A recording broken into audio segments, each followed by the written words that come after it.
Je suis DPO, Data Protection Officer. En français, on dit aussi délégué à la protection des données. Et je vais vous expliquer mon métier.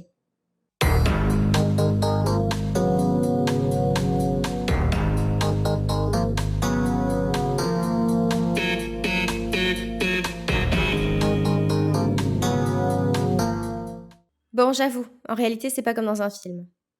Je conseille et j'accompagne les entreprises, les associations ou les collectivités territoriales dans leur conformité aux réglementations sur la protection des données personnelles.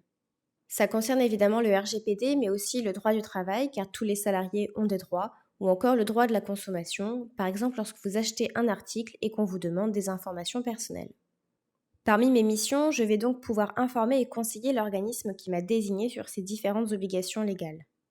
Je vais aussi mettre en place et faire vivre la documentation organisationnelle et juridique associée à la conformité RGPD. Là, on parle de contrats, de procédures ou encore d'analyse d'impact. Je dois également contrôler le respect de la loi et du RGPD, mais aussi coopérer avec les autorités de contrôle comme la CNIL. Un aspect très important, c'est aussi de sensibiliser et former les collaborateurs.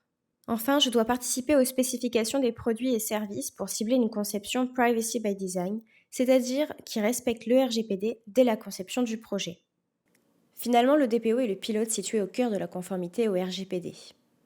Comme le rappelle la CNIL dans ses mises en demeure du 25 avril 2022, il doit obligatoirement être désigné si une autorité ou un organisme public réalise des traitements de données personnelles, par exemple un ministère ou une collectivité territoriale.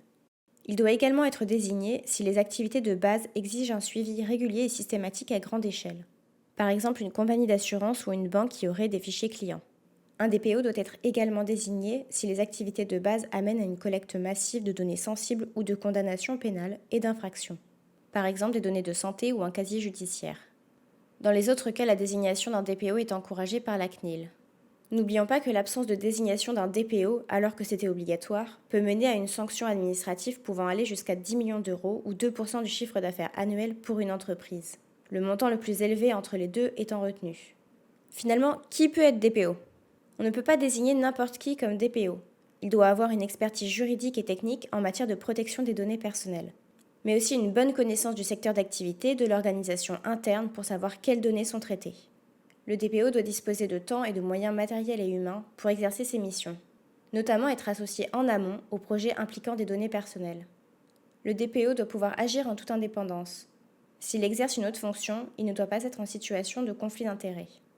De plus, il ne doit pas être sanctionné pour l'exercice de ses missions de DPO ou recevoir des instructions. Vous souhaitez en savoir plus sur le RGPD, la matière phare des DPO ? Découvrez-la dans notre prochaine vidéo. J'espère que cette vidéo vous a plu, n'hésitez pas à poster un petit commentaire, liker la vidéo ou encore mieux, vous abonner.